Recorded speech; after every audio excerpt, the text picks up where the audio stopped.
السلام عليكم ورحمة الله. الحمد لله رب العالمين والصلاة والسلام على سيدنا Muhammad وعلى آله وصحبه أجمعين. All praises due to Allah. May Allah's peace and blessings be upon His final messenger Muhammad sallallahu alaihi wasallam.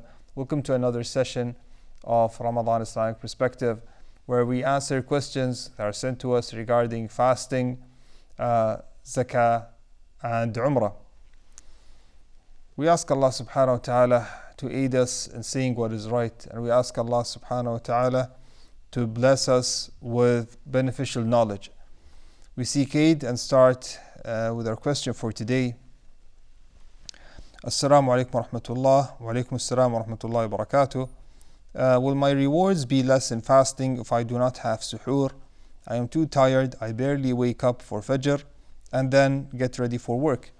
This is a question that we got from yesterday's session.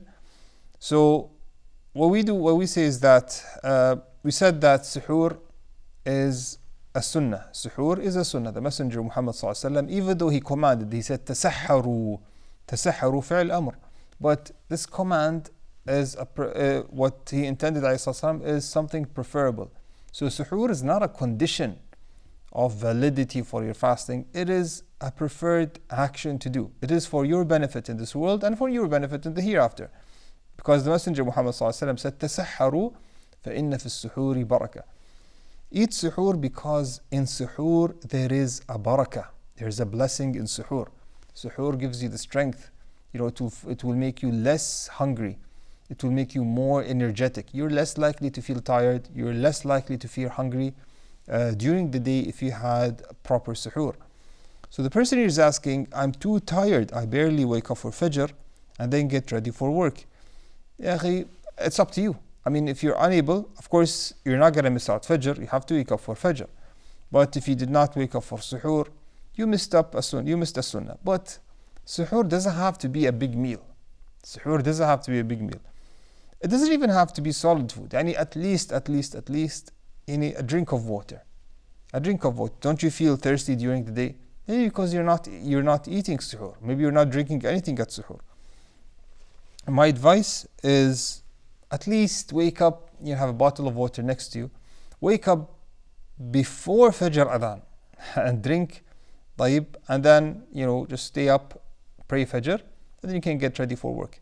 Now, but you have to be careful because many people do this and they end up eating after Fajr Adhan. So what happens is that they set the timer, the alarm clock for Fajr Adhan, 10 minutes before Fajr Adhan, and they do not wake up. And then, it snoozes and it ends up waking them up at Fajr Adhan.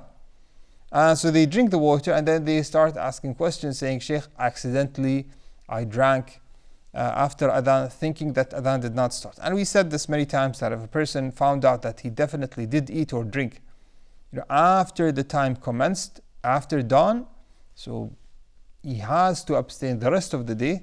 He's rewarded for this abstaining, but also he has to make up one day after Ramadan. So brother, be careful, but at the same time, do not miss out on suhoor, even if it was something little. Don't miss out on anything that the Messenger Muhammad ﷺ is telling you. There's a blessing. If you miss out on this, you miss out on a blessing. He ﷺ said, "Inna fi suhoori barakah." فَإِنَّ فِي السُّحُورِ barakah. There's a blessing. Why do you miss out on this blessing? This barakah. We seek the barakah, especially that the Messenger Muhammad ﷺ, told you out of revelation that there is barakah in eating at this time.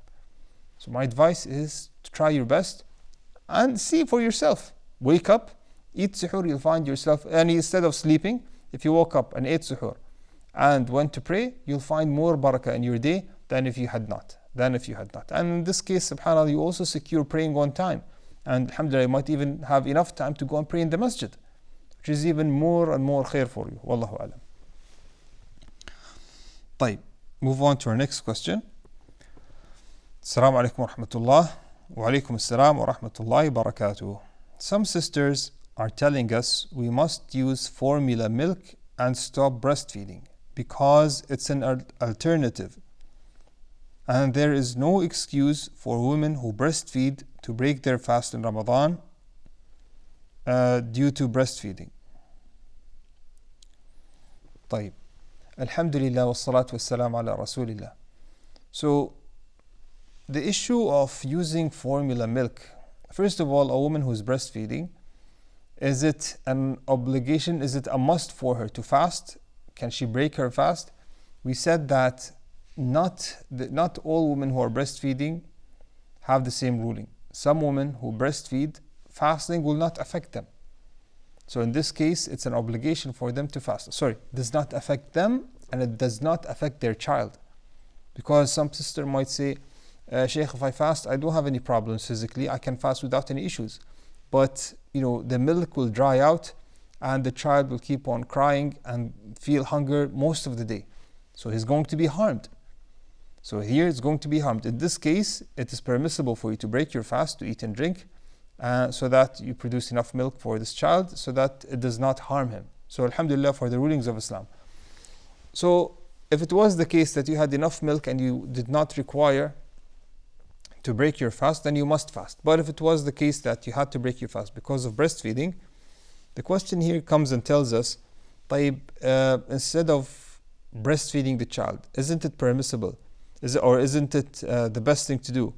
Or here in this case, an obligation for a woman who breastfeeds to stop breastfeeding, because the milk will stop anyways while fasting, and to introduce formula milk, or to breastfeed with whatever milk is there, and to give him formula milk so that she does not break her fasting.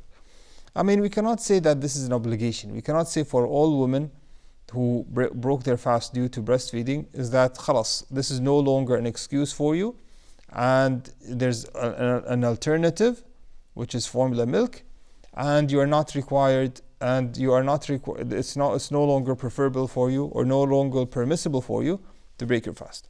Wallahu alam, that this alternative was always there, but scholars did not consider this a proper alternative for many reasons. Of the reasons is that you cannot compare breast milk to formula milk. Definitely breast milk has so many benefits and so many things that we know and so many things that we don't know that is in breast milk and cannot be mimicked in formula milk and cannot be found in formula milk. That's why we find, subhanAllah, doctors recommending that breast milk will affect the immunity system and benefits that we do not find in formula milk. So we do say to these sisters, Yani jazakumullah khair, that you wanted what is best, but this is not an alternative, and you cannot go and obligate.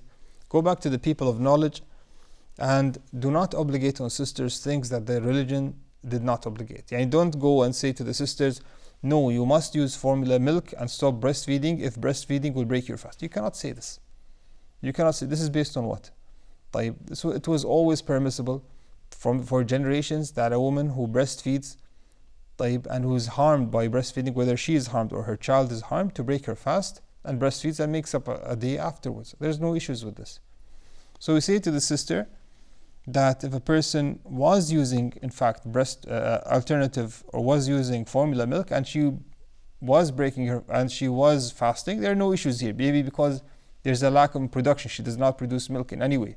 So this is something else. But to say for the sister, stop breastfeeding and use formula milk and continue your fasting just because of this reason, Allah alam, we see that this is not the case. So for a woman who is breastfeeding, if fasting will harm her physically or will harm the child, then there is no issues, there are no problems for her to break her fast and to feed her child and then make up a day after Ramadan. Now we said that if the harm was due to the child, then she makes up one day and she feeds one poor person. If the harm was due to her, she's going to be harmed. This is more related to pregnancy. Then she only is required to make up one day after Ramadan. Wallahu alam. Next question. Assalamu alaikum wa rahmatullahi wa alaikum assalam wa rahmatullahi wa barakatuh. I woke up with a sore throat. There is a slight fever. Can I use throat sprays? If it breaks my fast, may I break my fast due to illness? Alhamdulillah wa salatu wa salam ala rasulillah. So this person woke up with a sore throat and saying that there's a light fever. Now, a sore throat with light fever, usually this is endured and a person is not required to break his fast. And there's no infections. Fasting might not affect him severely, or might not have even this significant effect. A person, and if he's able to fast without any issues, if he's able to fast without any issues, without feeling overburdened, then he must fast. Now his question is, can I use throat sprays? Now the problem is that throat sprays, you cannot control it. It's going to be entering the throat itself. It's going to be entering the throat itself, depending on the amount. So you cannot say, yes, you can do this without any issues, because there is always a risk of something falling into the throat intentionally. So yeah, we definitely do not recommend this. What about using salt water? Using salt water as a gargle. In this case, if a person, again, same thing. If a person did swallow something or it entered the throat deliberately, he has broken his fast. But if he was cautious and then small amount entered without him being aware, this is negligible. But do we recommend this? We definitely do not recommend this, because even salt water is going to feel thirsty during the whole day. And he will always have doubts, saying, oh, maybe I swallowed something. And this is not a big need, and you can delay it until time of iftar, wallahu alam. So definitely we say that be cautious, protect your fasting, and do not do anything that might, affect your fasting. Now, the second part of the question says, if it breaks my fast, may I break my fast due to illness? Okay, so we know that Allah subhanahu wa ta'ala said in the Quran, فَمَنْ كَانَ مِنْكُمْ مَرِيضًا أَوْ عَلَى سَفَرٍ فَعِدَّةٌ مِنْ أَيَّامٍ أُخَرٍ. For those who are sick or traveling, they may break their fast and make up a day after Ramadan. But the illness in the verse, is it any illness? This, for example, is an illness.